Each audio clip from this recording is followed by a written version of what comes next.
तो दोस्तों अक्सर आप लोग पूछते रहते हैं कि सर हमको नेट जेआरएफ एग्जामिनेशन क्रैक करना है, उसके लिए कुछ टिप्स बता दीजिए, सीक्रेट टिप्स कुछ बता दीजिए। अक्सर ये सवाल मेरे पास बहुत सारे स्टूडेंट्स हैं, तो सर सीक्रेट टिप्स बता दीजिए कि इस बार मेरा जेआरएफ हो जाए। ठीक है, ये सवाल जो है अक्सर क्लासेस में या फिर टेलीग्राम पे कहीं ना कहीं मुझे मंडराते हुए दिखते रहता है। कुछ लोग पर्सनली मैसेज करते हैं, सर हमको कुछ सीक्रेट बता दो जिससे इस बार जेआरएफ हो जाए। ओके, सो आज जो है आपकी प्रिपरेशन को बूस्ट कैसे किया जाए, how to make you extraordinary, to make you better in comparison to the other competitors of the examination. Obviously आपको दूसरों से बेहतर होना है। दूसरों से बेहतर कैसे होना है, उसके लिए कुछ इंपॉर्टेंट टिप्स मैं आज आपको बताने वाला हूं। This is something which is tried and tested tips. Okay, ऐसा नहीं कि रैंडम नहीं है, अभ्यास की हुई और उससे सफलता पाई हुई टिप्स है। मुझे पूरा उम्मीद है कि इसको अगर आप थोड़ा सा अपनी प्रिपरेशन स्ट्रेटेजी में इंक्लूड करेंगे, उन टिप्स को फॉलो करेंगे, so I can guarantee you this thing, June 2024 में आप नेट जेआरएफ का अवार्ड लेटर जरूर उठाएंगे। ठीक है, नाउ चलिए उसके बारे में बात करेंगे।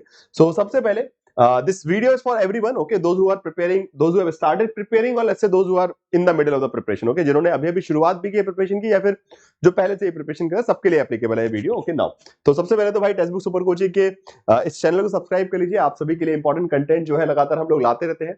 इंपॉर्टेंट पढ़ाई से रिलेटेड वीडियोस, स्टडी से रिलेटेड वीडियो, सब कुछ आते रहता है। As well as this Telegram group. Okay, ये जो आपका टेलीग्राम ग्रुप है, यहाँ पे रेगुलरली आपको इंपॉर्टेंट क्लासेस की अपडेट्स, लिंक, डिस्कशन, ये सारी फैसिलिटी जो है इस टेलीग्राम ग्रुप पे अवेलेबल है। So please do join the Telegram group so to stay connected with the preparation of UGC examination. Okay, UGC exam की प्रिपरेशन से जुड़ा रहना चाहते हैं तो इस टेलीग्राम ग्रुप से जुड़े रहिए। ठीक है, चलिए अब जरा बात करते हैं हम टिप्स की। ठीक है, कि क्या है वो 5 मैजिकल टिप्स। ओके, तो मैं 5 मैजिकल टिप्स के बारे में बात करने वाला हूं जो कि आपकी प्रिपरेशन की अप्रोच को पूरी तरीके से बदल देंगे। ठीक है, कुछ फ्रेजेस है यहाँ पे, जैसे सबसे पहले grabbing the most scoring topic first. Okay, and this is the beauty of the person who really cracks the UGC net examination. Okay, किसी भी यूनिट को अगर आप पढ़ें तो सबसे पहले उसमें से देखें कि इसमें सबसे ज्यादा मार्क्स के क्वेश्चन कहां से आते हैं, और वो कैसे पता चलेगा, by analysing previous year question papers. Okay, for example आपने यूनिट नंबर 4 पढ़नी है, तो यूनिट नंबर 4 की कम से कम पहले प्रीवियस ईयर क्वेश्चन तो देखिए कि अच्छा कैसे क्वेश्चन आए थे।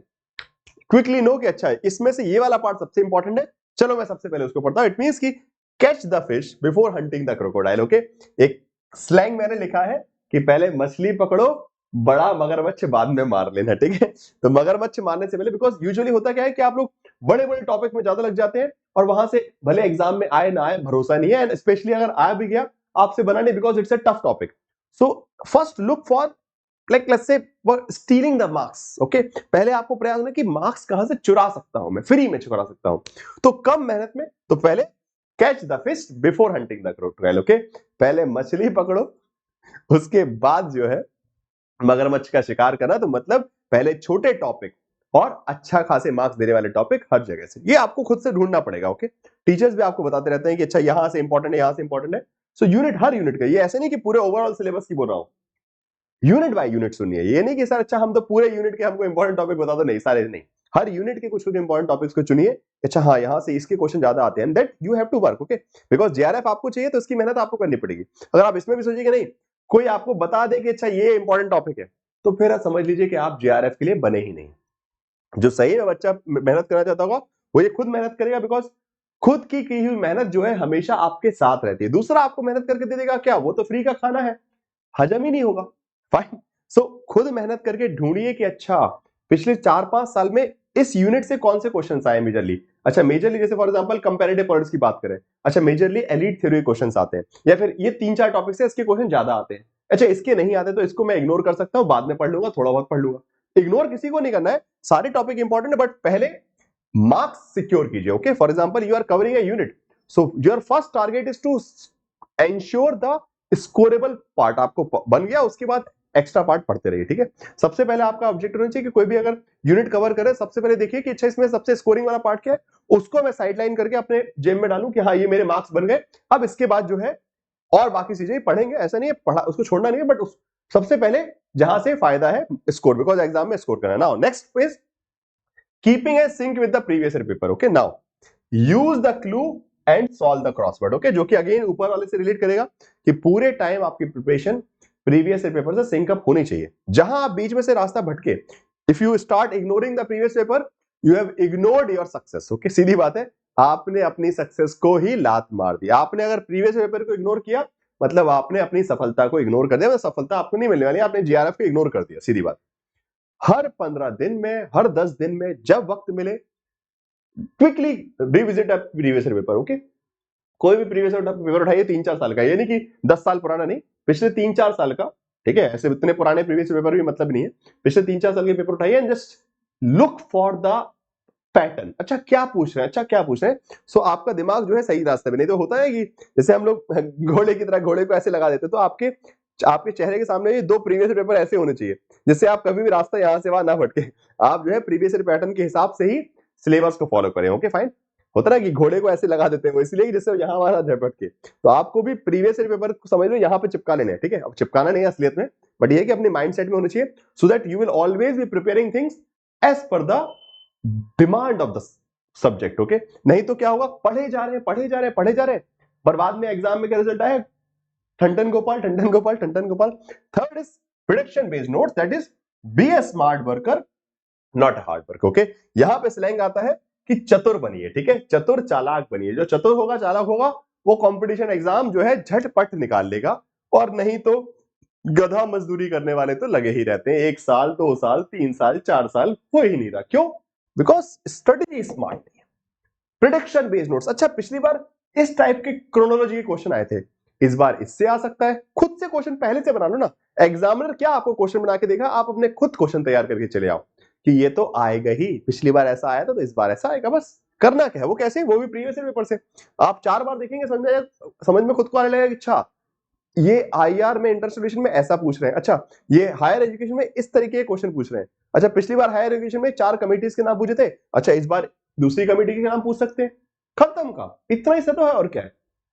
तो सिर्फ थ्योरी पढ़ पढ़ के वो यहां दिमाग में भरे काम नहीं चलेगा। दिमाग चतुर लगाइए कि यार जब पिछली बार ऐसा पूछा तो इस बार ये पूछ सकते हैं। हो सकता है आपका, मैं ये नहीं बोला कि 100% फंसेगा, बट जो आप प्रिजम्पशन लगा के मान लीजिए 100-200 क्वेश्चन आपने तैयार किए, तो उसमें से अगर एग्जाम में 20-25 ही फंस गए ना, तो आपके तो वारे न्यारे हो जाएंगे, एग्जाम जो है फ्री फुकट में आपको मिल जाएगा, ठीक है, जीआरएफ लेटर। ठीक है, now next is focusing on conceptual understanding rather than मतलब। Okay, this is also very important. Don't be a guest, be the host of your subject. Okay, आप मगब्स में बहुत ज्यादा लोग होते हैं, ठीक है, आप विचार को समझ लीजिए।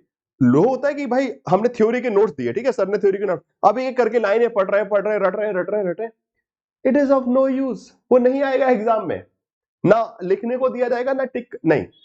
इट्स अबाउट कॉन्सेप्ट, एक बार उस कॉन्सेप्ट को समझा, ये नहीं कि अच्छा अच्छा इनके बारे में इतनी सारी लाइनें लिखी हैं, सारी लाइनें मैं रटता हूं बैठ के, नहीं, जस्ट अंडरस्टैंड दैट कॉन्सेप्ट, अच्छा क्या कहना चाह रहा है। एग्जाम में जब लाइनें लिख के आएंगे आपका दिमाग खुद चलना चाहिए कि अच्छा हाँ ये इसके बारे में सही हो सकता है, खत्म।